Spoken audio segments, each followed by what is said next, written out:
Antes de iniciarmos a nossa programação, gostaríamos de fazer 1 minuto de silêncio em homenagem aos nossos anjos CDG que nos deixaram no último ano, que foi a Maria Helena, a Valentina e o João Lucas.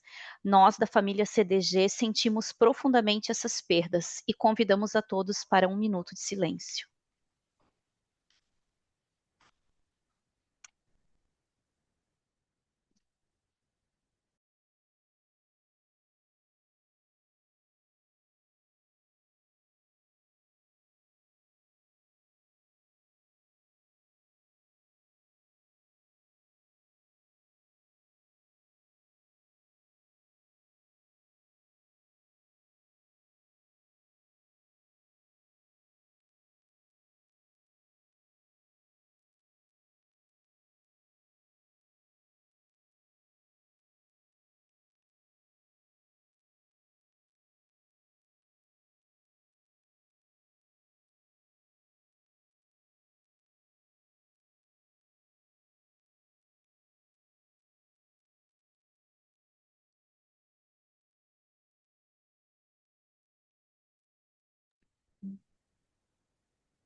Nada nos prepara para ver seu filho doente, para ver seu filho não atingir os marcos esperados, para receber o diagnóstico de uma síndrome rara, para cancelar os sonhos que você sonhava com ele ou ela antes mesmo de chegar. Para as coisas simples da vida que passam a não ser mais tão simples. Para querer proteger o seu filho ou a sua filha de tudo e muitas vezes simplesmente não poder. Para a perda de um filho. Nada nos prepara. A verdade é que aprendemos que as coisas não ficam mais fáceis. Nós ficamos mais fortes. Cansadas, sim, mas mais fortes. E no final, nós sabemos que nós estamos fazendo o nosso melhor e que estamos vivendo o amor mais puro, altruísta e lindo de nossas vidas. Gostaríamos de compartilhar uma mensagem enviada ontem pela Fábio, a mãe da Valentina, uma dos anjos CDG que não estão mais conosco. Abre parênteses. Oi, Estelle, tudo bem, querida? Queria deixar o meu abraço carinhoso e o desejo de um lindo encontro no terceiro seminário online CDG. Lembro sempre de vocês, e em especial dos nossos pequenos. Mesmo de longe, o meu coração está presente e conectado à família CDG. A Vavá deixou um vazio e um silêncio em nossas vidas enorme. Mas por aqui está tudo bem, na medida do possível. Tem dias que a saudade aperta, mas eu sei que era hora dela descansar. E eu sou muito grata a Deus por ter me proporcionado estar sempre com ela e ter vivido esse amor tão lindo. Transmito meu abraço carinhoso, um ótimo seminário a todas as famílias CDG. E é com essa certeza de que estamos sendo proporcionados e ofertando um amor sem limites que começamos o nosso dia de hoje. Estamos aqui reunidos pelo terceiro ano para fazer tudo o que pudermos em honra a todos que já estiveram, aos que estão aqui e por todos os CDGs que ainda virão. Sejam todos muito bem-vindos. Vamos começar. Legal, Steli, obrigada. Faremos uma breve introdução do evento antes de iniciar com nossos médicos palestrantes. Para fins de emissão de certificado, enviaremos um link para preenchimento de lista de presença no chat, no final do nosso evento. Agora eu não me recordo, Steli, se nós vamos enviar no começo da manhã e no final da manhã e no final da tarde. É isso, né? Isso. Logo mais a gente vai colocar no chat agora pela manhã e no final da manhã, para a gente, como temos as horas, né? Para ter certeza que tá todo mundo aqui. E de tarde a gente vai fazer também no início da tarde e depois no final da tarde para a gente conseguir contabilizar as horas, ok? Show de bola.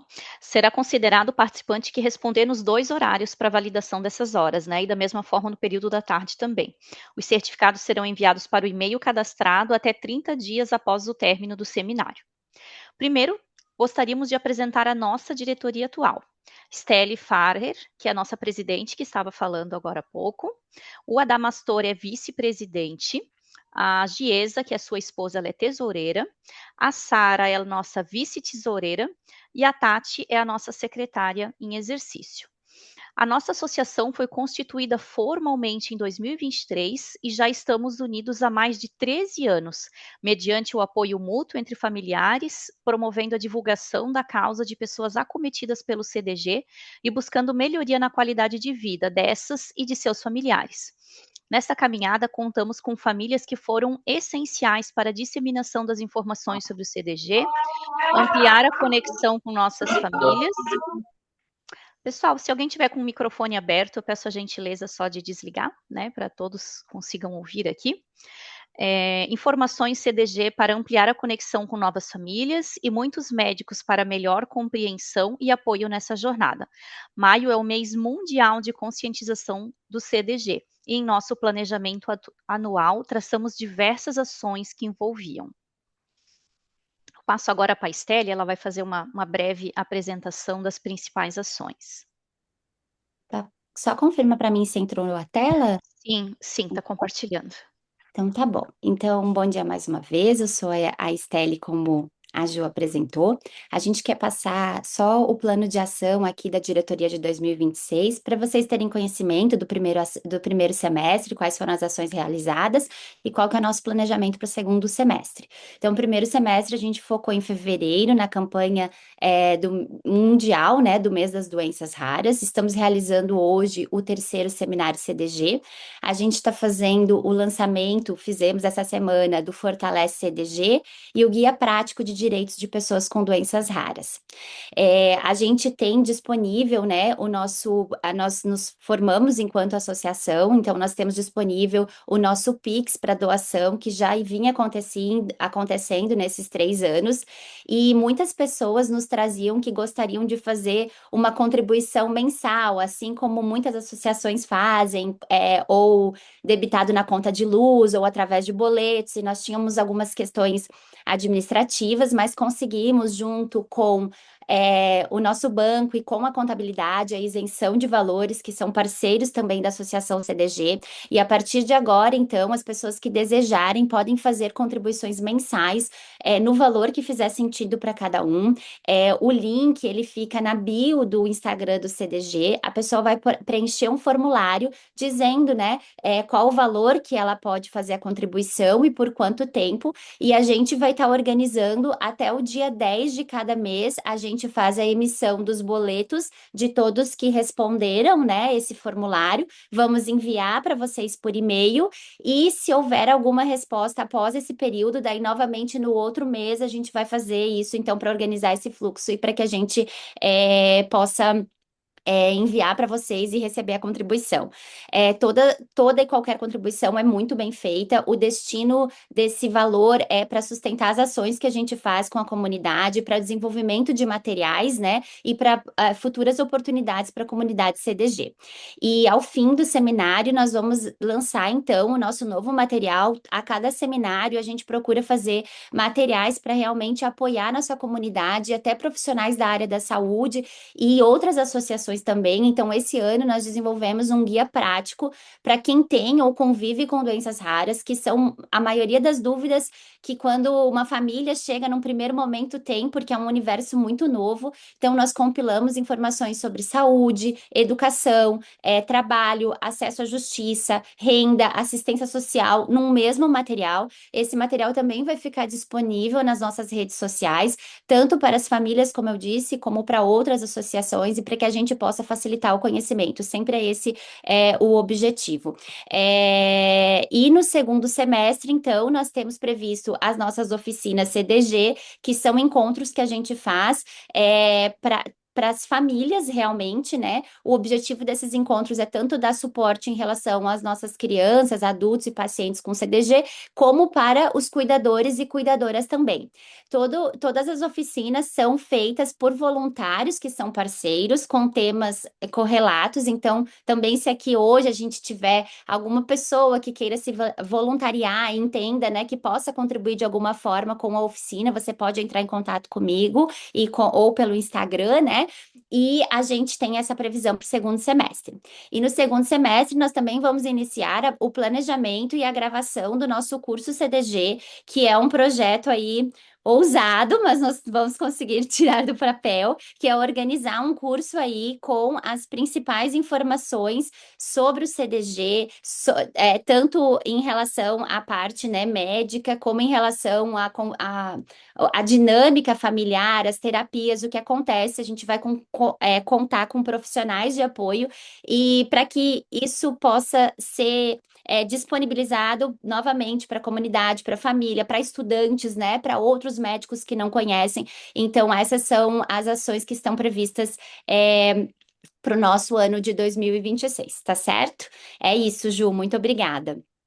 Show de bola, muita coisa boa aí, né, gente? Vamos lá. Então, chegamos ao nosso encontro de hoje, né? A nossa programação está prevista da seguinte forma: no período da manhã, teremos a participação de 2 médicos que são referência na área de CDG, com painéis para acompanhar conhecimentos a respeito da doença rara. E na parte da tarde, teremos 2 profissionais da área de saúde que farão painéis para apoiar aos cuidadores, com o manejo da dinâmica familiar, com o diagnóstico e sobre os direitos dos pacientes e cuidadores com deficiência e doenças raras. Todos gentilmente apoiaram esse evento, cedendo seu tempo e o conhecimento que compartilharão com todos nós, para que tenhamos maiores informações e aprendizados. E esse dia de hoje é pensado para continuarmos a busca por conhecimento, apoio às famílias e melhora da qualidade de vida das pessoas acometidas por CDG.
Jô.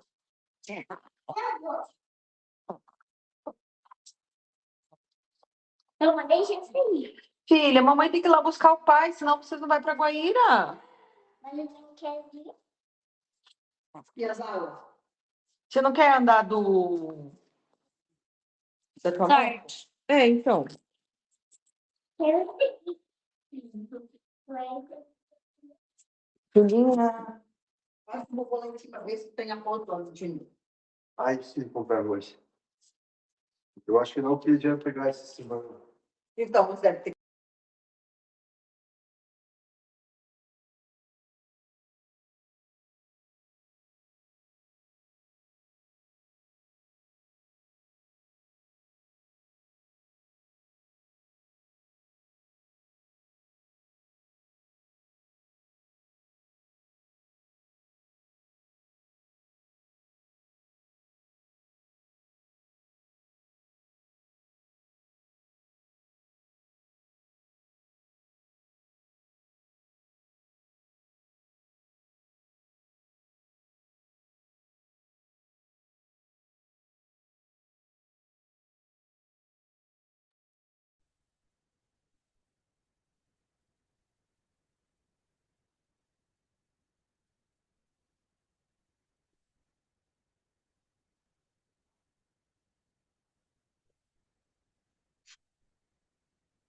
Vamos lá. Agora, a gente vai ter o tema muito além do diagnóstico, o cérebro e... Ai, peraí que meu mouse está me atrapalhando aqui. O cérebro e o comportamento e o desenvolvimento no CDG. Epilepsia e distúrbios de movimento em CDG. A doutora Alessandra Marques Pereira é neurologista pediátrica, fellowship em epileptologia e neurofisiologia. Doutora Alessandra, está contigo. Tudo bom? Prazer. Em primeiro lugar, queria agradecer o convite, dar os parabéns para vocês por essa organização excelente, né? Dizer que é um prazer ver umas carinhas conhecidas e conhecer tantas outras pessoas novas. Amei, assim, a aula do Matheus, né? E acho que a gente, como neurologista e neuropediatra, não vive mais sem o geneticista, né? E nos últimos congressos, isso sempre é falado, que o neuropediatra que não se atualizar e não souber trabalhar com o geneticista, esse vai ficar de fora, né? Porque cada vez mais a gente tem esse conhecimento. Eu vou compartilhar aqui, apesar de ter falado do fellowship, o fellowship já faz uns 20 anos que eu fiz, tá? Tá no currículo, né, doutora? Falo, mas já faz bastante tempo. Eu posso, será que eu consigo aqui? Pode compartilhar. Daí Posso derruba a tela compartilhar, aqui. né? Deixa eu ver. Faz tempo que eu não.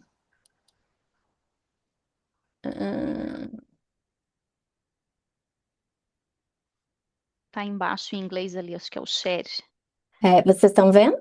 Ainda não. É uma setinha verde para cima, é que ele demora um Não, pouquinho. essa eu já entrei, ele tá só como. Deixa eu cancelar e entrar de novo. Então, tá.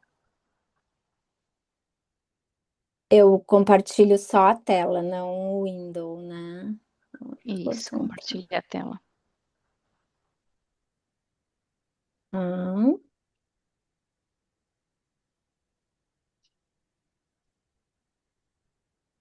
Acho que Foi? agora vai. Foi, doutora. Tá certo. Tá. Hum, Tá contigo, tá, doutora? Até tá bom. umas 11h30 aproximadamente, depois a gente tem um espacinho para perguntas, tá?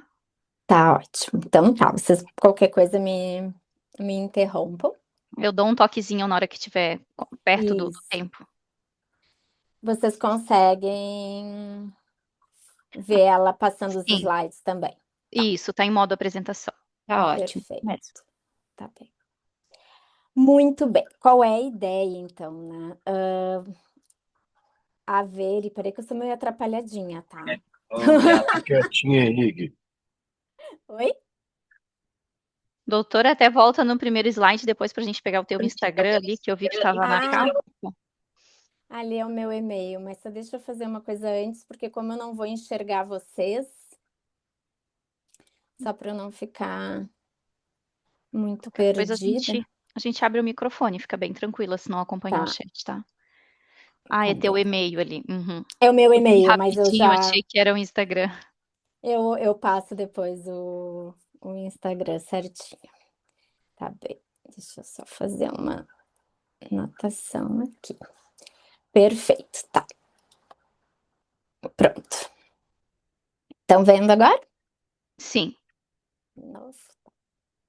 Bom, então o convite, né, para falar sobre o CDG, e a ideia é justamente trazer, não me repetir, né, do que o Matheus falou, porque ele falou brilhantemente sobre a parte genética, mas falar um pouco mais, sobre como afeta a parte neurológica, exatamente. Então, apesar desse nome complicado, a ideia principal é relativamente simples.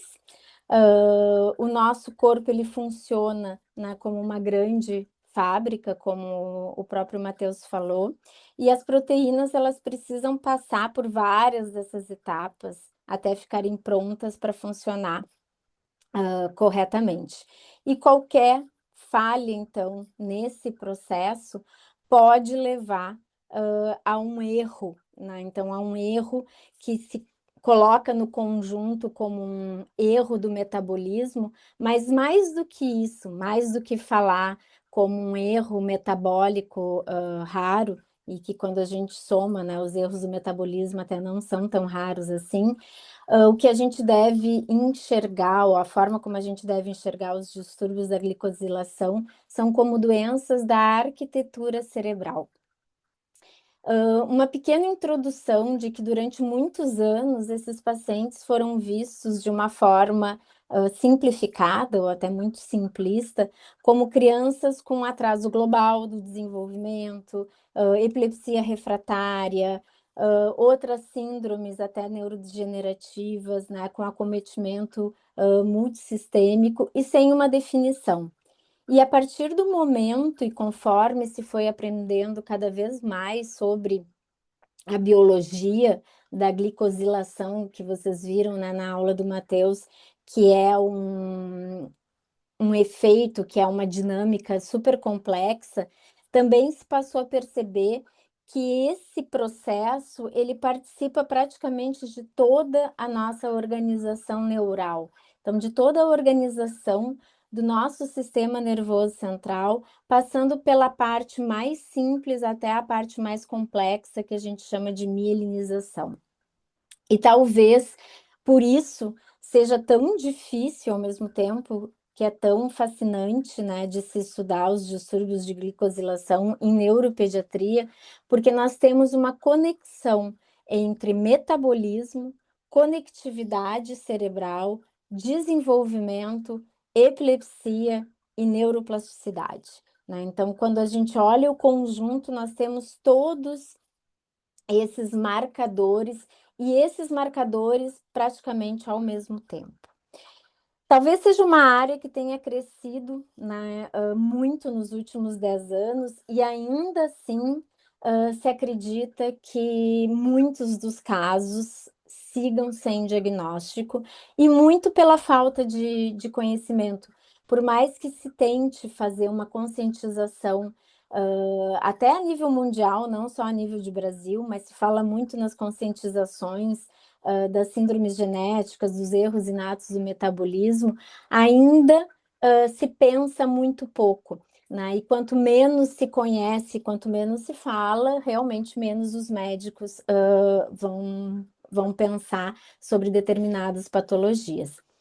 Então, uma maneira simples, né? De novo, não quero repetir o que o Matheus já mencionou, mas de uma forma simples, então, existem mais de 160 erros inatos, né? E os CDGs são aqueles específicos que afetam a modificação, então, na fase de pós-tradução de proteínas e lipídios, né? Quando ocorre, então, esse erro né, na cadeia dos glicanos, dos açúcares, né?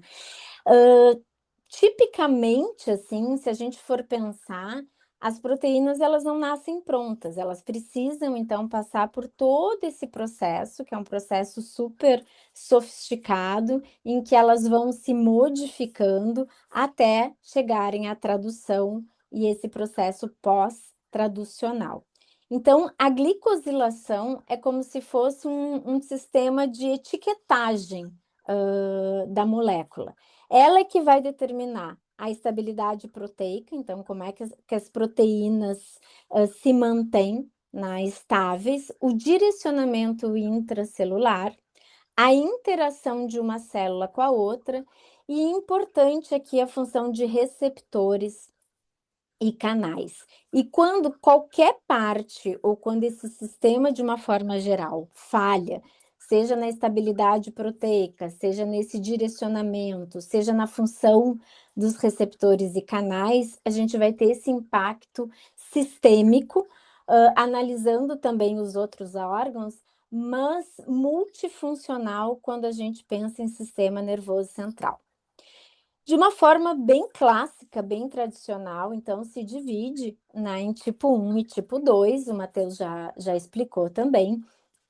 O tipo 1 é aquele na falha da montagem do oligosacarídeo, né, do açúcar, que é precursor na transferência para a proteína.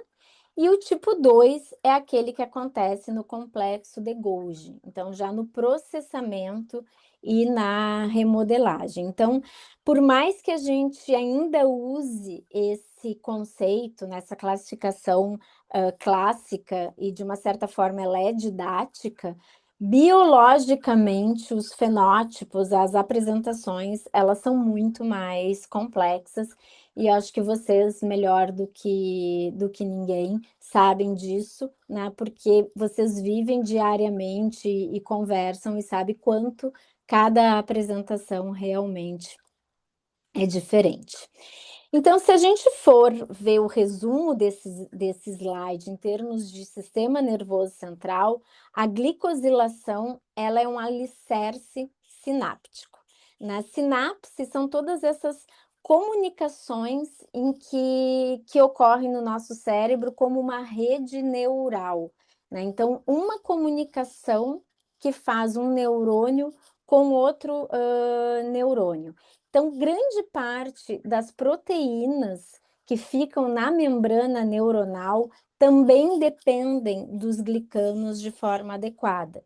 Então, esses glicanos, né, ou essa árvore de glicanos, eles acabam regulando todo o tráfego, né, de receptores, a plasticidade sináptica, né, então interações célula-célula, tráfego de receptores, excitabilidade neuronal, né? Então, muita excitabilidade acaba gerando outros neurotransmissores e consequências, pouca excitabilidade, um excesso de inibição, a gente acaba tendo um outro fenótipo ou uma outra consequência, e como essa interação célula-célula para nossa manutenção, então, cognitiva, né? De uma certa forma, a hipoglicosilação, ela desestabiliza toda a nossa arquitetura sináptica, toda a capacidade que os nossos neurônios têm de desenvolver essa rede de transmissão, alterando, então, a excitabilidade e a própria transmissão. Então, sem essa árvore acontecendo de forma adequada, né, essa árvore de glicanos, a rede neural ela perde a capacidade de plasticidade e manutenção cognitiva. E por isso que a gente tem um fenótipo, né, que é o fenótipo mais clássico, mais descrito de atraso global e deficiência intelectual. E isso ajuda muito também a entender por que os pacientes podem oscilar tanto clinicamente, e dependendo se eles têm algum fator externo, como sono, febre, infecção, fadiga, estresse, qualquer um desses fatores acaba desorganizando um cérebro que já está biologicamente vulnerável. Então, a gente tem um impacto da glicosilação do sistema nervoso central que é funcional, né? Então, isso é importante, mas também ele é muito estrutural. E isso faz também a gente ter diferenças de apresentações. Então, de novo, a glicosilação, o processo adequado de glicosilação, ela é o pilar do neurodesenvolvimento e da estabilidade dessa nossa rede neural. Qualquer falha nesse processo vai comprometer o dobramento de proteínas, então a gente vai ter alteração dos canais, por isso que eu falei antes, né, que é muito importante receptores e canais. Então, geralmente canais que são iônicos dependentes de voltagem, então canais de cálcio, por exemplo, tem canais de sódio, canais de potássio, mas aqui especificamente canais de sódio. Então, toda essa excitabilidade neuronal, ela fica alterada. O que significa, né? Se a gente lembrar lá da biologia, entrada de sódio, saída de potássio, bomba de cálcio, esse equilíbrio, ele é um equilíbrio muito frágil. Qualquer modificação nisso faz com que a nossa célula, no caso, nosso neurônio, vá ficar hiperexcitável, levando, por exemplo, ao risco de epilepsia por essa instabilidade. O segundo pilar, a segunda estrutura vital, é justamente a sinalização celular e os receptores. Então, as sinapses, elas perdem a capacidade, elas perdem a eficiência da comunicação, né? E essa comunicação, ela é fundamental para a transmissão de neurotransmissores e para todo o processo de plasticidade. Neurotransmissores como dopamina, serotonina, glutamato, os neurotransmissores GABAérgicos, e aqui a gente tem toda a base também do funcionamento dentro de um transtorno global do desenvolvimento ou dentro de um transtorno com déficit de atenção e hiperatividade, que as crianças tendem a ser mais hiperativas também, e dentro do espectro do autismo. E o terceiro pilar, né, a terceira estrutura, é justamente a formação e a manutenção da mielina. A mielina é essa bainha de gordura que ela é fundamental para manter a velocidade de condução, né? Então, aqui representado, a gente vê, né, que o nosso axônio, que é uma parte, né, do nosso neurônio, aqui das nossas comunicações do sistema nervoso, ele é revestido por múltiplas camadas. E uma dessas camadas, que a gente chama de mielina, ela é fundamental para desenvolvimento, integridade de substância branca e velocidade da condução axonal. Então, se a gente tem um impacto aqui, a gente vai ter um impacto funcional, mas também um impacto estrutural com atrofia, que eu vou mostrar a seguir. E por esses três pilares, né, essas três estruturas, ou a falha desse processo comprometendo essas três estruturas, é que a gente vai ter simultaneamente epilepsia, hipotonia, né? Então a perda de tônus, ou as miopatias, como o Matheus apresentou, as neuropatias, o atraso, de uma forma geral, né? Então, inicialmente, na vida, um atraso global, antes da gente direcionar diagnóstico, e a própria ataxia, que é aquela marcha, né, com perda de equilíbrio, com aumento, né, da base de sustentação. E é interessante porque justamente os CDGs, eles desafiam aquela separação clássica, né? Isso aqui é estrutural, isso aqui é elétrico, isso aqui é funcional. No caso do CDG, não. A gente tem um impacto todo ao mesmo tempo. A gente tem um impacto estrutural, a gente tem um impacto funcional, a gente tem um impacto porque é funcional, levando a uma alteração elétrica, a alteração estrutural levando também a um impacto funcional e elétrico. Então, a gente vê as manifestações todas ao mesmo tempo. Esse slide, ele mostra justamente como essa cascata, né? Como a gente enxergaria a fisiopatologia do CDG formando um timeline, né? Então, desde que ocorre a falha genética, e aqui eu estou usando o PMM2 porque acaba sendo, né, o modelo principal, inclusive para a parte neurológica, a gente vai tendo déficit dos precursores, a gente tem falha da montagem, né, como o Matheus também mostrou, a gente passa a ter a alteração da glicosilação sistêmica, né, então a gente tem glicoproteínas de forma incompleta ou mesmo ausentes, e com isso a gente vai ter um impacto multissistêmico, né, com falhas no transporte, na coagulação, no eixo hormonal, que acho que é super importante de se falar, e na estrutura neurológica. O Matheus citou aqui a parte de coagulação e os cuidados, inclusive, que a gente tem que ter, né, num pré-operatório, por exemplo. A gente tem o sistema digestivo, a gente tem o sistema endocrinológico, né? Então, fatores de estresse, como infecção, como febre, como alteração de sono, como mudança, às vezes, de rotina, já acabam levando a um colapso sistêmico generalizado, né? E aí a gente acaba chegando, então, ao fenótipo clínico, que não é único, né? É um fenótipo sempre muito variável, né? Muito bem.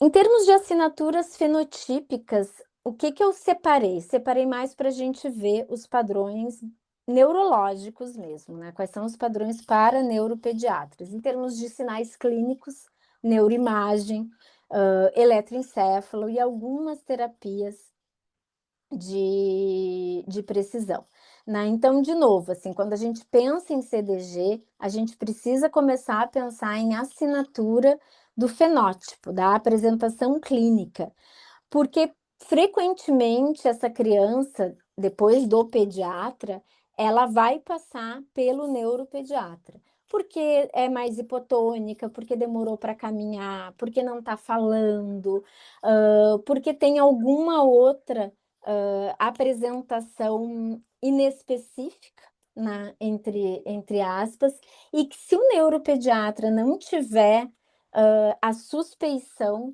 realmente ele não vai fazer o encaminhamento adequado e ele não vai fazer o diagnóstico. Então, a suspeita, ela vai surgir da combinação, né, de um exame neurológico que tem que ser bem feito, né, o exame em neuropediatria, principalmente de um primeiro paciente que não tem diagnóstico, a gente diz que é da ponta do cabelo ao dedão do pé, né, com a criança peladinha para a gente poder ver todos os marcadores, manchas de pele, alterações de face, de língua, palpar abdômen, né, para ver se tem algum aumento de fígado, por exemplo, ou de baço, fundo de olho para ver se tem algum sinal. Então, o papel do neuropediatra aqui, ele é quase que não multissistêmico, mas multidisciplinar também, né? Porque a gente acaba tendo esse primeiro contato com esse paciente,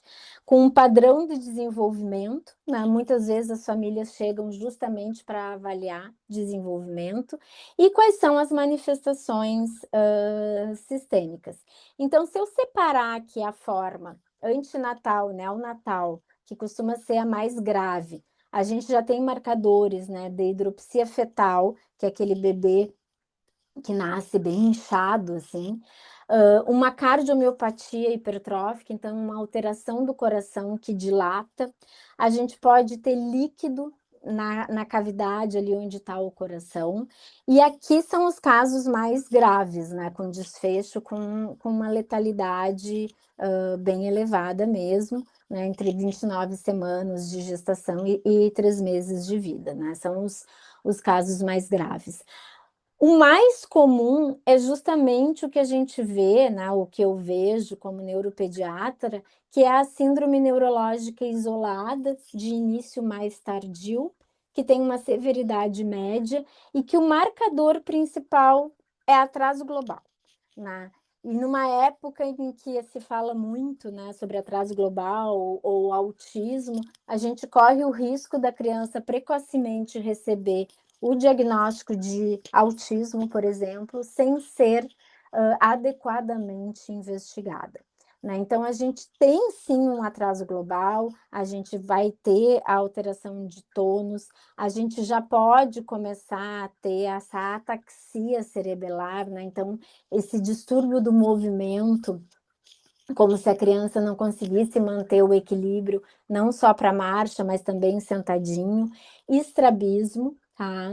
E o desfecho é uma progressão neurológica estabilizada, mas a gente vai necessitar de um suporte, né? Que eu vou falar um pouco depois também, que é esse suporte aí sim multidisciplinar, não só de especialidades médicas, mas não médicas também.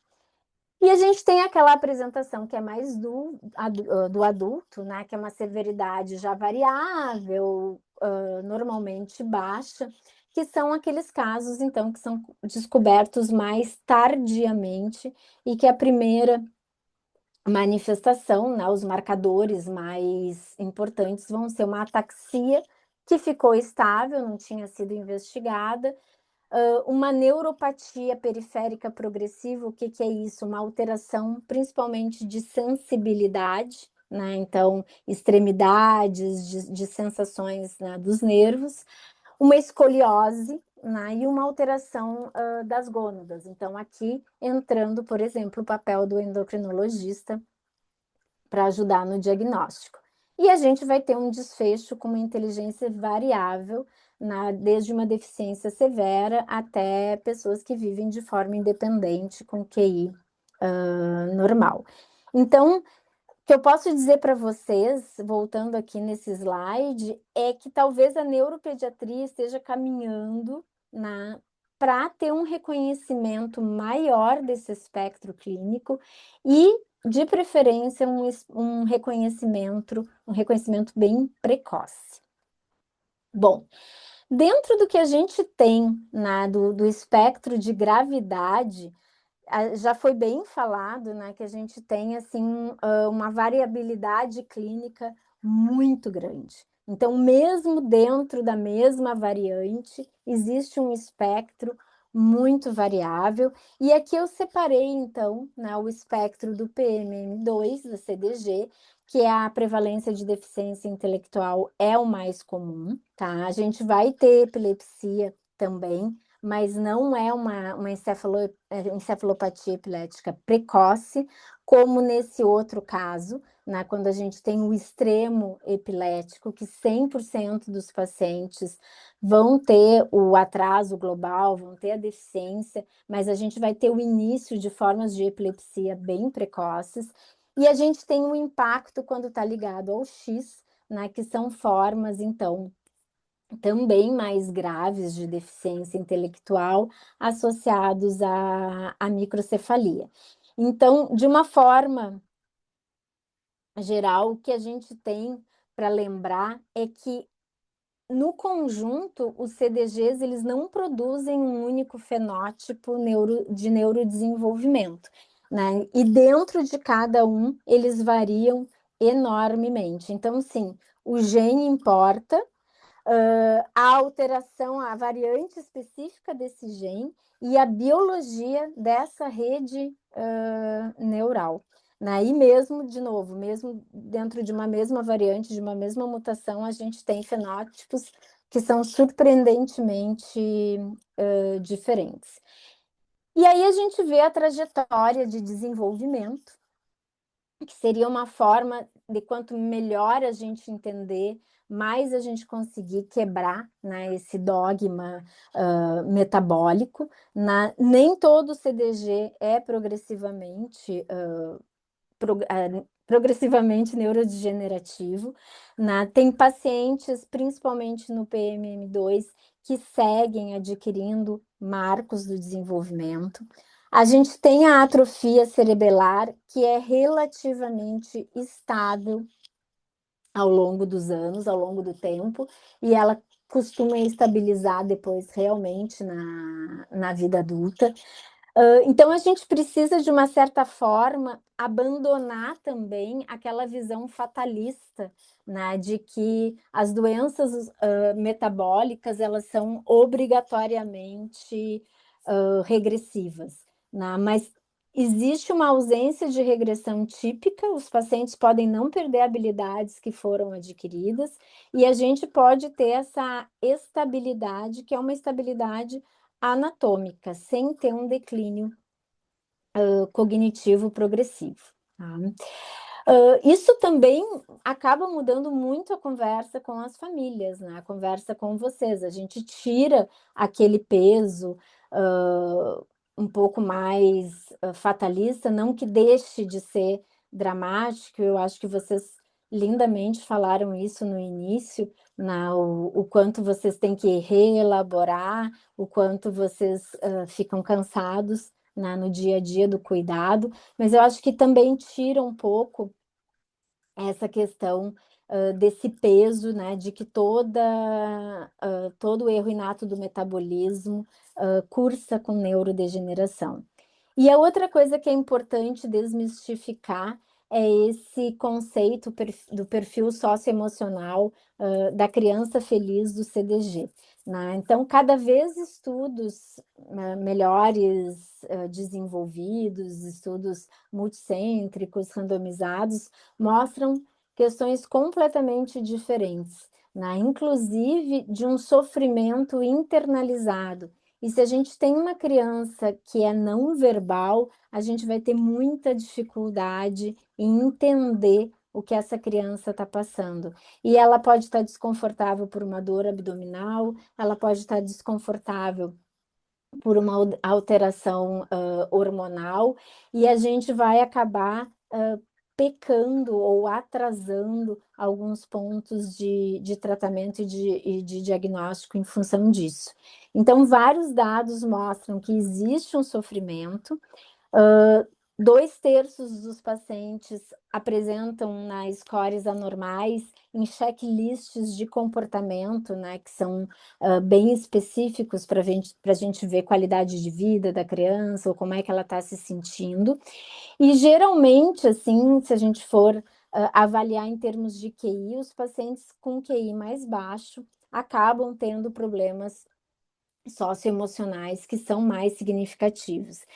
O mito era, né, que os pacientes com CDG, então, eram descritos como crianças extremamente sociáveis, extrovertidas e de temperamento caloroso. E o que a gente tem que ver é ansiedade, retraimento social, sintomas emocionais que acabam sendo subdiagnosticados. E muitas vezes a gente confunde um temperamento mais afetuoso, né, uma criança mais carinhosa, como se essa criança não tivesse sofrimento psíquico de forma alguma, né? Isso é um erro. Então, a gente pode dizer que se tem sim uma assinatura psiquiátrica oculta dentro do CDG, que agora vem sendo estudado, né, mais recentemente, porque eles fazem parte da biologia realmente do CDG. Aquilo que eu falei lá no início, num slide sobre os neurotransmissores, sobre os receptores, né? Então, não são apenas consequências sociais de uma doença crônica, ou lidar com uma doença crônica, né? E isso é muito importante para a neuropediatria e principalmente nessa integração de neuro e psiquiatria e neurodesenvolvimento, né? Então, é como se a gente tivesse as conectopatias do neurodesenvolvimento. O que seria isso? Seriam essas alterações de conexões, né? Porque essa parte estrutural e funcional está alterada, levando a manifestações psiquiátricas, né? Com isolamento, com depressão, com problemas sociais, com queixas somáticas, e num grau maior, numa prevalência maior que outras doenças metabólicas, inclusive do que outras doenças mitocondriais. Bom, aí a gente tem essa intersecção, né, com o autismo no espectro do CDG, que não tem como deixar de falar. Mas, embora o autismo não seja característica clássica, a desregulação da glicosilação também tem laços profundos com os traços de autismo, em alterações em genótipos específicos. Então, principalmente porque a glicosilação participa daquilo que eu falei, da formação sináptica, da plasticidade e da conectividade. Então, em determinados casos, sim, a gente vai ter uma apresentação clínica de um transtorno do espectro do autismo, com o cuidado da gente não cometer o erro de dizer, é um autismo, pronto, acabou a investigação, tá? Talvez muitos dos casos, né, que foram justamente classificados apenas como TEA, escondam algumas doenças glicobiológicas que não foram diagnosticadas e que ainda não tiveram uma gravidade ou uma manifestação clínica tão rica, tá? Então, o que a gente tem que ter, além dessa apresentação, ou dessa investigação genética neuropediátrica, é também ter um padrão neuropsiquiátrico de investigação de subtipo específico. Tá? Bom, aqui cortou uma parte, mas eu vou continuar aqui. Que seria, então, o fenótipo, algumas pistas do exame físico, né? Então, a gente vai ter aquela criança com hipotonia, né? A criança que senta em W, a criança que tem os mamilos invertidos, né? Eles estão presentes em 50%, 100% dos casos que são clássicos na infância, e isso depois reverte com a idade. Então, de novo, na neuropediatria, começa no exame físico, né? Às vezes, um detalhe como esse muda completamente o raciocínio do diagnóstico. Os coxins gordurosos, né? Então, é uma distribuição que não é normal do tecido gorduroso, frequentemente acima aqui dos glúteos, ou bem na região acima da bexiga. De novo, né, a importância da gente examinar bem.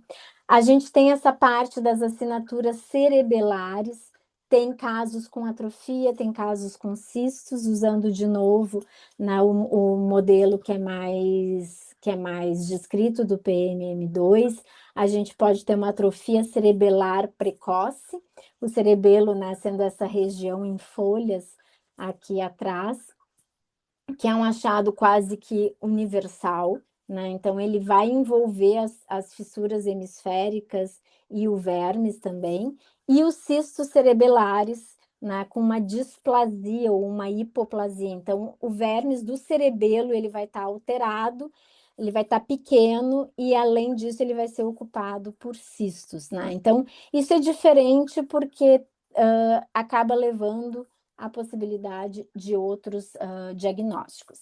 E aqui a ataxia cerebelar é um achado neurológico muito importante. A gente tem uma fase precoce com anormalidades, principalmente da movimentação dos olhinhos, com estrabismo, o nistagmo, né, que são os movimentos geralmente horizontais, podendo ser verticais. E a gente evolui para uma fase tardia, com um atraso motor que é mais severo, uma marcha que é mais atáxica, com mais dificuldade, né? Então, se pode ter, sim, essa atrofia cerebelar progressiva, em que vai se perdendo o volume do cerebelo. Mas a gente tem também as anomalias do desenvolvimento cortical, porque lá no início, naqueles 3 pilares, naquelas 3 estruturas, eu falei que tinha um aspecto estrutural, o aspecto funcional e o aspecto elétrico. Aqui o que se vê, então, são, na apresentação do tipo MOG, né, que é uma sigla em inglês para dizer que são malformações leves do desenvolvimento cortical, com oligodendroglial, com hiperplasia, desculpa, oligodendroglial na epilepsia, então uma coisa muito específica que acontece num subtipo do CDG, tá? Com mutações desse gene, e que a gente vai ter, assim, a substância branca toda meio borrada, tá? Então, é muito importante aqui a gente ter um exame de imagem. E a outra apresentação de alteração do desenvolvimento cortical seria a lisencefalia, né? Então, o nosso cérebro ele é feito todo de giros. A lisencefalia é quando a gente perde esses giros.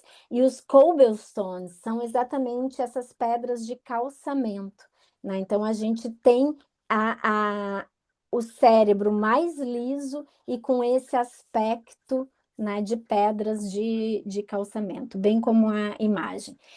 E para Doutora, terminar... Oi. só desculpa interromper. Vou precisar que a senhora compartilhe a tela novamente, porque Oi. entrou um outro compartilhamento, acho que sem querer, e daí acabou saindo as Tá. falas. Se a senhora puder compartilhar de novo, por favor. Acabou de Até sair, tá? onde... Acabou de tá. sair. Eu, Aham, eu foi ia agora perguntar mesmo. até onde, até Não, onde não, foi foi. agora mesmo, agora mesmo. Só quis deixar a doutora terminar o raciocínio. Tá, deixa eu... Opa, me disse... Voltou? Tá aparecendo Não, eu, acho que não compartilhou a tela não ainda. é. Ju, tu tá falando alguma coisa, teu áudio tá desligado. Apareceu? Agora sim. Uhum. Tá. Eu acho até que eu vou deixar assim, e aí eu não perco tempo, né? Bom, então, entrando bem na parte específica agora das epilepsias, que é uma parte bem complexa, a gente pode dividir nas encefalopatias epiléticas, que são mais iniciais, que é a assinatura clássica do AUG-13, cursando com a hipsiarritmia da síndrome de West, né, com esse padrão bem desorganizado, geralmente o perfil clínico de mulheres heterozigotas, né, como o Matheus já tinha explicado, e que vai ter um sucesso muito significativo inicial com ACTH ou prednisolona e relato de melhora significativa com dieta cetogênica. Então, a gente tem um bebê que precocemente, antes de qualquer outra manifestação que possa sugerir um CDG, né, a gente começa com aquelas crises típicas de, né, espasmos infantis e a gente faz um eletro e a gente já tem um padrão de hipsiarritmia, é obrigatório fazer a investigação genética e mais do que obrigatório, a gente tratar, né, de forma adequada com ACTH ou altas doses de prednisolona, ou mesmo com a dieta cetogênica. Ainda hoje a gente vê, principalmente no interior, uma perda desse tempo, desse timing, que é super precioso na questão do tratamento. E depois, quando a gente vê os comprometimentos, a dúvida é quanto é do CDG, quanto é dessas alterações que aconteceram tão precocemente. No PIGA, especificamente, a gente tem a encefalopatia mioclônica precoce, e ela é tão precoce quanto o período neonatal, né? A gente já pode ter manifestação. Então, o que que a gente vai ter? Mioclonias. O que que são mioclonias? São formas de convulsão que são pequenos choques, né? Então, a gente vai ter numa mão, a gente vai ter numa perna, a gente vai ter na cabeça, a gente vai ter, às vezes, no corpo inteiro e de forma muito variável, como se fosse migratória. De novo, é muito provável que a gente tenha uma assinatura, que um marcador de epilepsia antes de ter o diagnóstico e por isso a importância. De uma forma geral, a gente vai ter as encefalopatias epiléticas infantis, né, que hoje a gente chama de encefalopatias epiléticas do desenvolvimento, né, então ligado ao X, ligado ao transportador, a gente vai ter alterações funcionais, mas a gente tem essa questão estrutural da displasia, do MOG, aquilo que eu mostrei antes, da própria lisencefalia.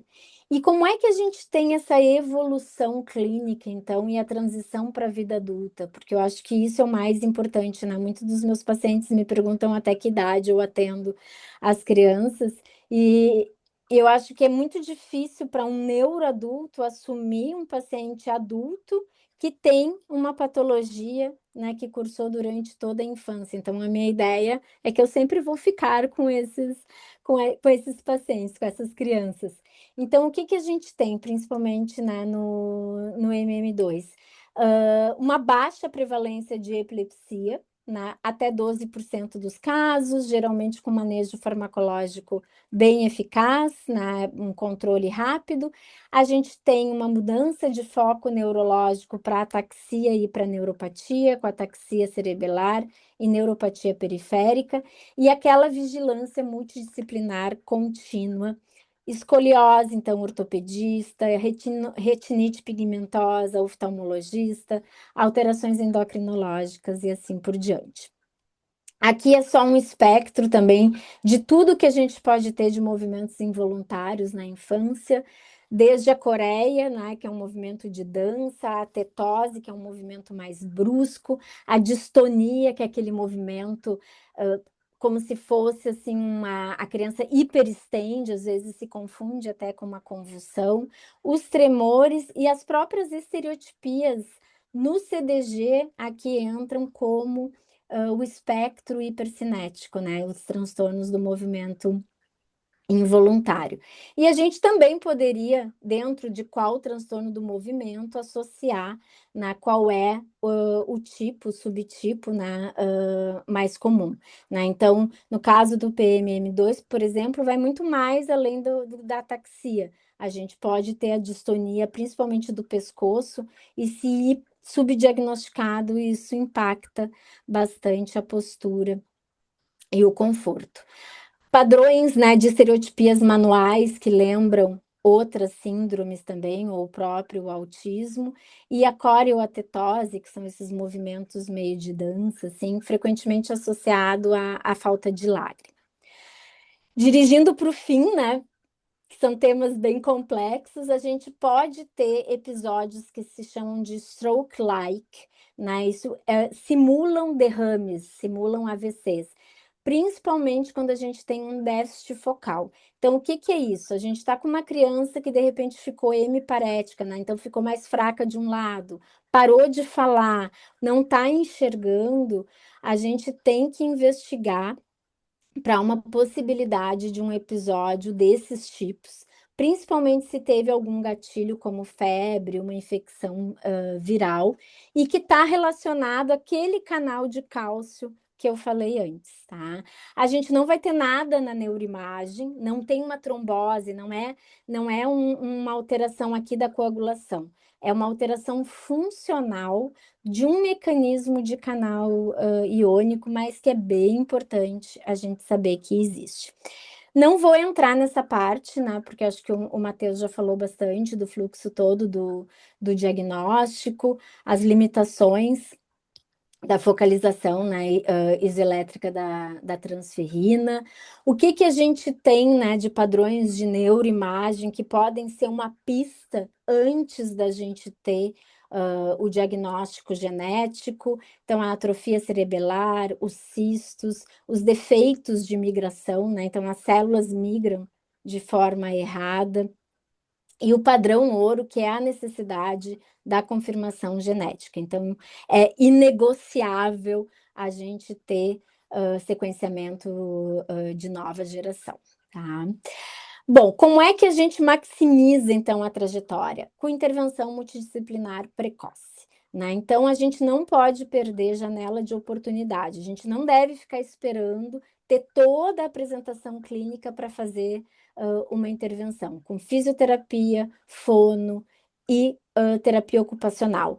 Os estudos que mostram que essas terapias começaram tão precocemente como a partir dos 4 meses de idade, foram as que tiveram melhor desfecho, né? Então, a gente tem que fazer uma estimulação dessa rede neural e também cuidar com prevenção de deformidades secundárias à hipotonia e alterações, de novo, né, de caráter endocrinológico, de caráter mais funcional. Isso o Matheus também falou, né? Então, a medicina de precisão, quando a gente tem reposição direta, né? Manose, galactose, biotina, o mecanismo da acetazolamida. A acetazolamida ela é um modulador de canal iônico, então por isso que parece ter uma eficácia na síndrome cerebelar motora, né? Então na ataxia, e talvez na prevenção de episódios do tipo derrame, né? Do tipo AVC. A gente tem esses casos de suplementação de biotina, também é uma nova fronteira assim, de investigação e suplementação metabólica, acho que né, um pouco dentro do que vocês perguntaram. E, de uma forma geral, a gente saber que o futuro do cuidado é uma abordagem multissistêmica, né? Então, puxando aqui a brasa para minha sardinha, a suspeição clínica do pediatra, do neuropediatra, pode salvar e modificar o desfecho, tá? Salvar vidas. Então, a gente tem que identificar as assinaturas, isso vai abrir portas para a medicina de precisão, isso vai exigir essa rede coordenada. Falha minha que não botei o geneticista, mas vocês considerem, né, junto aqui com o neuropediatra e as outras especialidades, gastro, endócrino, ortopedista, a parte de hematologista, oftalmologia e assim por diante, tá? Então, aqui é só uma matriz mesmo de síntese, né, do que a gente tem de sinais, o que a gente tem de eletros, o que a gente tem de terapia hoje, né? Esse aqui eu posso disponibilizar depois para vocês, o que a gente tem de manifestações clínicas e riscos, seria um guia de manejo e vigilância. E com isso eu encerro, então, agradecendo novamente pelo convite. Uhum. Muito bom, doutora, muito bom mesmo. É sempre bom, né, a gente escutar um pouquinho mais, né, sobre a síndrome CDG, porque é complexo, né, principalmente para nós familiares, né. Tem algumas perguntinhas aqui, doutora, eu vou começar aqui. A primeira, é papel do neuro indicar quais e quantidade de terapias para desenvolvimento cognitivo da criança? Eu sei que você falou, né, um pouquinho da parte Da das intervenção. terapias, mas qual seria o profissional que O nos profissional. indica? Eu acho que é o papel do neuropediatra em associação com os terapeutas, né? Eu acho que essa briga é uma briga infeliz e que só vai contra o interesse do paciente e da família, né? Então, eu como vendo a criança a cada 4 meses, 6 meses, às vezes uma criança estável uma vez por ano, eu não tenho como dizer que essa criança precisa ou ela continua precisando de uma frequência X, né, de terapias. É claro que num primeiro momento a criança chega, eu tenho o diagnóstico, eu posso estruturar, e aí eu sim, como a neuropediatra, posso estruturar um plano de ação. Mas isso tem que haver uma parceria constante entre, né, os outros profissionais, a físio, a fono, a TO, o que está sendo trabalhado, o que está dando resultado, para a gente ir modificando, senão vira receita de bolo, né? E algumas crianças se sobrecarregam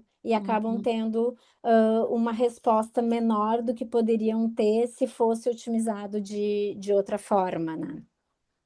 Esse já vem um encontro até da segunda pergunta, né, como saber o quanto estimular e se não está, sobrecarregando o cérebro da criança. Eu achei muito bom o que você trouxe, até porque, assim, por exemplo, até a idade escolar é uma coisa, depois acabam vindo outras necessidades, e como conciliar isso, né? Aí vem neuropsicopedagoga, vem reforço escolar, vem muitas outras coisas, né?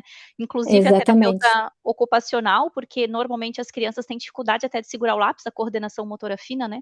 Então, como Isso, saber o quanto, né? Como eu o sei se eu quanto. estou É, sobrecarregando ou não, né?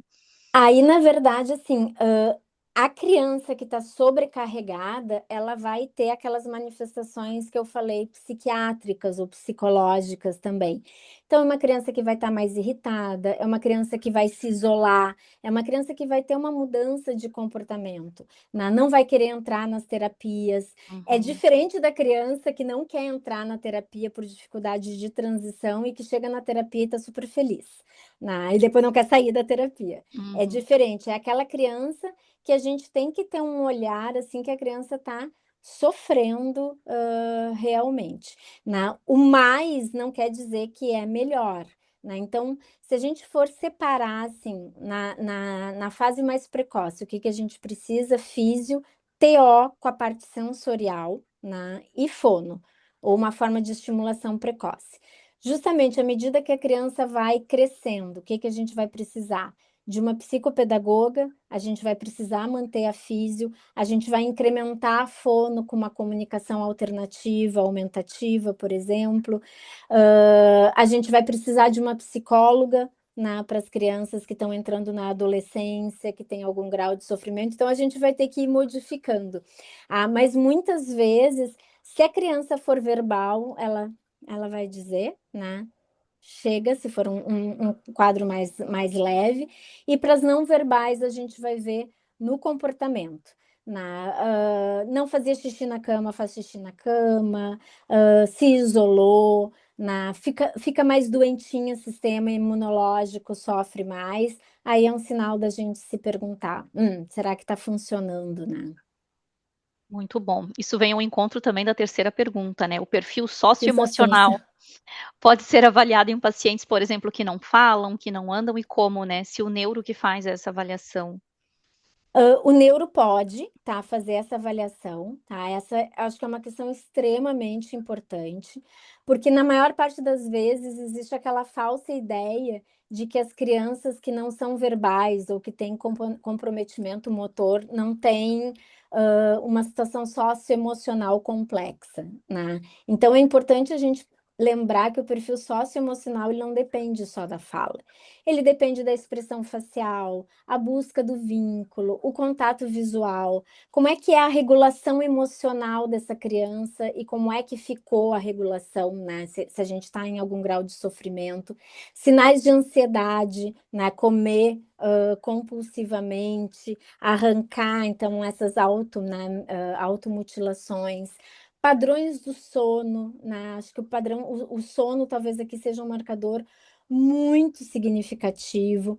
Autoagressão, como é que está o interesse social dessa criança e a maneira como ela está se organizando, né? Então, mesmo uma criança que não fala, que não anda, ela tem preferências e vocês conhecem, né? Pelo olhar, pelo sorriso, pela forma como a criança está se comportando.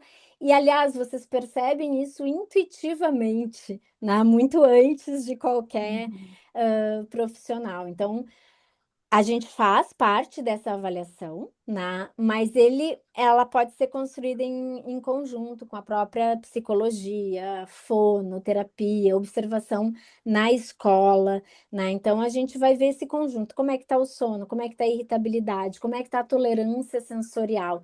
E aí tem escalas que são muito escalas da TO até, né? De padrão de resposta sensorial para essas crianças que nos ajudam bastante a ver perfil socioemocional. Muito bom, doutora. Você trouxe um pouquinho ali sobre a parte de nistagmo, de estrabismo, né? Falando do nistagmo em si, tem algum tratamento? Eu sei que essa parte é mais oftalmológica, mas de repente a Lógico. doutora consegue nos orientar, né? Inclusive de criança que já fez a cirurgia do estrabismo e, né, corrigiu o olho e agora, né, a médica diz que é o nistagmo, o olhar tem hora que olha com um lado, outra hora com os dois, assim, se a parte do nistagmo em si ela tem algum tratamento ou alguma outra cirurgia. Então, o nistagmo, que é, né, o tipo mais comum, assim, de alteração, ele está muito associado a essa alteração do cerebelo, né, principalmente no PMM2. Então é difícil, assim, que a gente vá corrigir alguma coisa aqui nesse olho, né. A criança vai ter mais dificuldade para fixar o olhar, vai piorar com o cansaço, né, vai ter uma instabilidade maior, e isso pode impactar inclusive em desenvolvimento motor, né? Porque imagina ter o olho tremendo, como é que a criança vai ter segurança, né, às vezes para caminhar. A gente tem um manejo, né, que pode envolver várias frentes, assim, não só o acompanhamento com o oftalmo, e a questão de correção visual, né, hoje se faz, até botox em alguns casos, quando a gente tem estrabismo, né, associado, mas muito fisioterapia, TO para integração visomotora e estimulação visual, tá. Tem algumas medicações que são utilizadas para alguns tipos de nistagmo, tá. Isso assim, eu não tenho nenhuma evidência, isso tudo é muito limitado ainda. Eu tenho um paciente que uma neuroftalmo usou colírio do glaucoma para melhorar o nistagmo e realmente melhorou, mas eu fui atrás para tentar entender e não consegui achar a explicação. Mas a gente tem assim a gabapentina, a memantina. Né? A memantina é uma medicação bem interessante, porque é uma medicação originalmente para Alzheimer, mas como ela age muito no glutamato, né, no receptor anti-NMDA, ela acaba tendo um efeito assim no nistagmo, né, pendular, assim. O baclofeno, às vezes algumas coisas de Rivotril, mas aí a gente tem que colocar na balança, né? A gente melhora o nistagmo, piora tônus. Então, o que que a gente tem que pensar assim na prática, tá? O nistagmo ele está impactando a função dessa criança, né? Tá levando ao desconforto, tá levando à fadiga. É o que está interferindo no desenvolvimento? Sim, eu acho que aí a gente está autorizado a tratar mesmo que off-label. Ah, ela tem um nistagmo, é visível, mas ela se adaptou funcionalmente e não está impactando. É mais o nosso incômodo, né, de ficar olhando, tá? Então, isso acho que é importante. Eu acredito que isso atrapalha até no desenvolvimento escolar, né? Exatamente, exatamente. Não dá para ver um quadro. Então, isso tem que ter um cuidado, porque isso tudo tem que ser adaptado, né? Então, onde é que a criança vai sentar? Como é que vai ser o plano? Vai ser um plano inclinado? A letra vai ser maior, né? Então, isso tudo a gente tem que estar. A escola também tem que ser parceira, né? Muito bom. Tem mais uma pergunta aqui. É possível que um paciente PIGA caminhe e se desenvolva mais em relação a outros pacientes do mesmo subtipo? Segundo a mãe aqui, né, os médicos da Unicamp dizem que o desenvolvimento do filho dela foge do padrão PIGA, pois normalmente pacientes PIGA não desenvolvem tanto e não caminham. Eu não sei se o Matheus ainda Isso está com aqui, um pode. diagnóstico Oi? em mãos, tá, doutora? Existe o diagnóstico do PIGA, né? Já quando já existe, tá. Eu acho que o Matheus, se tiver aqui, pode me Estou, ajudar doutora. também, tá. Mas assim, os pacientes com PIGA variam também, né, o espectro clínico também é muito amplo, né. A gente tem crianças que sim caminham, a gente tem crianças com uma encefalopatia epilética muito grave, que é aquela forma, né, da encefalopatia mioclônica precoce, e que é como eu falei, será que o comprometimento que essa criança tem lá na frente foi por toda a tempestade elétrica que ela teve precoce ou é do PIG em si, né? E a gente tem outras formas, então, moderadas que adquirem marcha, que adquirem comunicação e até alguma autonomia. A gente pode ter uma marcha tardia, a gente pode ter uma marcha mais instável, a gente tem a questão da hipotonia, mas eu diria assim que o que pode impactar muito esse prognóstico motor é justamente a gravidade da epilepsia, né, e o grau de comprometimento cerebral, com controles, enfim, ao longo do tempo. Mas sim, a gente pode ter crianças que caminham, e mesmo naquelas crianças que têm um comprometimento inicial maior, a gente ainda fala que o desenvolvimento motor pode continuar ocorrendo ao longo dos anos, né? Então, eu não sei exatamente a situação dessa paciente, não sei se o Matheus quer acrescentar alguma coisa. Eu acho que o Matheus Eu não está mais aqui, tá? tô Ele aqui, não eu vou tá. ficar com a Ele câmera tá, ele tá. desligada Ah, porque É. que eu bom. precisei sair, na verdade, Não, aqui pelo celular, obrigada, doutor. mas não podia deixar de assistir a aula da Alessandra, né? É muito boa, parabéns, realmente aula brilhante. E em relação ao PIGA, realmente tem PIGA, o PIGA, enfim, tem muita variabilidade clínica também associada ao tipo de mutação, né? Uhum. Porque PIGA, PIGA é o gene, e dentro desse gene a gente tem diferentes alterações genéticas, algumas que causam uma alteração mais importante nessa proteína, outras que causam alterações menos importantes. Isso se reflete também na clínica dos pacientes, né? Então, em relação ao tipo de variante genética, a gente sabe que aquelas do tipo nonsense, alguns tipos específicos de mutação estão associados a um quadro mais severo clinicamente. Então, nenhum paciente, de novo, é igual e a gente não pode muito comparar também com diferentes tipos de mutação, justamente por causa desse efeito clínico, né? Justamente corroborando o que a Alessandra falou, que cada paciente pode ser diferente entre si, né? Tá ótimo. Tem mais uma, né, Ju? Tem aqui Obrigada, mais doutora. uma. Síndrome de Lennox-Gastaut apareceu agora com 4 anos. PIG-Q. Mais alguma coisa no tratamento, terapias ou exames de acompanhamento, além das medicações para cada distúrbio de movimento e crise? Se muda alguma coisa, né? No Se muda tratamento. alguma coisa. Sim. Na verdade, assim, a síndrome de Lennox é aquela síndrome que geralmente se segue nas crianças que tiveram síndrome de West. Geralmente, não obrigatoriamente, talvez ela não tenha tido nada, não seja o caso, né? O que a gente tem em termos de mudança? Porque a gente vai tratar a encefalopatia epilética, tá? Independente da questão, né, do diagnóstico genético.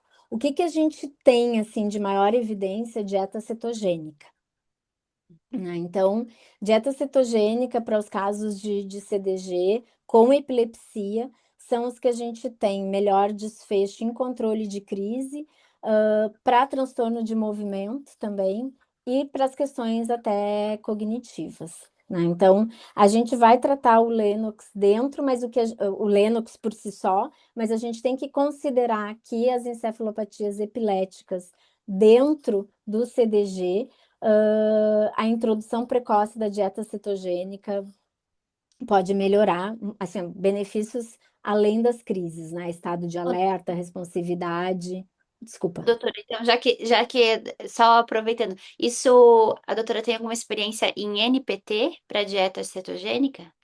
Em NPT não, mas eu posso até perguntar. Eu trabalho muito com a Marta Koch, que é eu digo a dama da dieta cetogênica, né? Ela que fez todos os protocolos para dieta cetogênica da Danone, inclusive.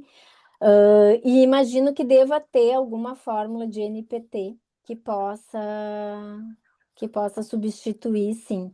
Eu tenho uma paciente em NPT, mas ela não está em dieta cetogênica. Não está em dieta cetogênica. Mas eu posso ver com certeza, tá? Tá ótimo, então obrigada. E temos uma última pergunta aqui. A criança que teve padrão de West ficou bem após o tratamento com corticoide e segue sem crises. Ainda assim pode evoluir para Lennox-Gastaut no futuro? Não, se ela está já há mais de um ano, por exemplo, sem crise, ela é um West que a gente diz resolvido, né? A chance de evoluir para Lennox é praticamente zero, assim, não existe essa chance. Só falando um pouquinho do Lennox, a gente está para ter o lançamento aqui no Brasil de uma medicação que é bem desenvolvida para Lennox, né? Que é a fenfluramina, o Fintepla. Já foi aprovado pela Anvisa, né? Então, é uma medicação que é para vir a modificar realmente desfecho para essas crianças também, né? Que bom. Mas eu vou... Boa dica, né? Ai, Muito bom. Acho que fechamos as perguntas, né, Ju? Tem mais uma que eu acho que ainda dá tempo, né? Dá tempo, estamos bem no tempo. Transtorno de gratificação é comum em CDGs? é comum dentro do atraso do desenvolvimento, né? Desse atraso global, né? E isso pode se manifestar, assim, de diferentes formas, né? Então, o transtorno de gratificação, a gente vê desde aquele movimento masturbatório, né? Que algumas crianças podem apresentar. A gente vê nessa situação, assim, de querer a sensação de prazer, de prazer imediato. Então, vai depender muito de qual é o contexto da criança. Por exemplo, é uma criança com CDG e a gente tem um diagnóstico sobreposto de um TDAH, frequentemente essas crianças elas vão necessitar, né, de uma recompensa imediata. E isso está muito relacionado ao funcionamento dos circuitos, né, de dopamina e a toda essa parte executiva do cérebro, como eu falei, que vai estar prejudicada também. Então, sim, é possível, dependendo da apresentação, do que a gente tiver como clínica neuropsiquiátrica, digamos assim. Né? Então, a baixa tolerância à frustração, a necessidade de recompensa, dificuldade em sustentar um esforço se não tiver uma gratificação na hora, uma busca constante por estímulos, mas isso tudo vem muito misturado, né? O que é sensorial, o que é gratificação. Então, às vezes, a gente tem que tentar separar um pouco também. Ô, Muito doutora, bom. aproveitando, já que a gente tem pouquinho tempo aqui, vou fazer uma perguntinha bem rápida. É Claro. comum TDGs com TDAH? Tem. O TDAH está descrito no CDG, tá? Exatamente por alteração do neurotransmissor da dopamina. Então, ou algumas alterações aí sim estruturais de migração neuronal na displasia, pegando mais região frontal. Então, sim, a gente tem TDAH, a gente tem TEA, a gente tem ansiedade. Então, esses transtornos de neurodesenvolvimento, né, que aí, principalmente, então, autismo, TDAH, transtorno de aprendizagem, e deficiência intelectual, eles cursam no CDG. Sim. Ótimo. Fechamos então a sequência de Beleza. perguntas, né? Então, tá bom, doutora, muitíssimo obrigada. As pessoas estão Eu que acho que a doutora agradeço. estava compartilhando, talvez não viu o chat, mas as pessoas estão elogiando muito as perspectivas, o Ai, que conteúdo, bom. os slides. Acho que foi de grande contribuição para todos. Ó, doutora, parabéns, excelente explicação. Ai, Muito obrigada, Cris. gostamos todos, os elogios estão muito bom. Então, a gente agora agradece, né? Em especial os dois médicos que estiveram com a gente aqui no período da manhã. Nós queremos lembrar do formulário de presença, então ele está aqui no chat, vamos colocar de novo. Então, as pessoas, né, que precisam de certificado, por gentileza, lembrem-se de preencher aqui. E, novamente, né, muito obrigada, parabéns, foi excelente. Nós vamos disponibilizar o conteúdo depois, aos pouquinhos, né, nas nossas redes sociais. E nós vamos voltar agora, então estamos muito bem no tempo, muito obrigada, são 11h54. Nós vamos finalizar agora o meio-dia e nós retomamos então às 14 horas pontualmente com as oficinas da tarde, que, relembrando, vão ser sobre o diagnóstico, o apoio para as famílias, o que muda na dinâmica familiar e soluções que a gente pode pensar nisso, e depois a parte de direito dos pacientes com deficiência e com doenças raras, tá bom? Então a gente espera vocês no período da tarde. Novamente, muito obrigada. Um abraço para todos. Obrigada a todos, parabéns pela iniciativa de novo. Muito obrigada. Tchau, tchau, pessoal. Tchau, tchau.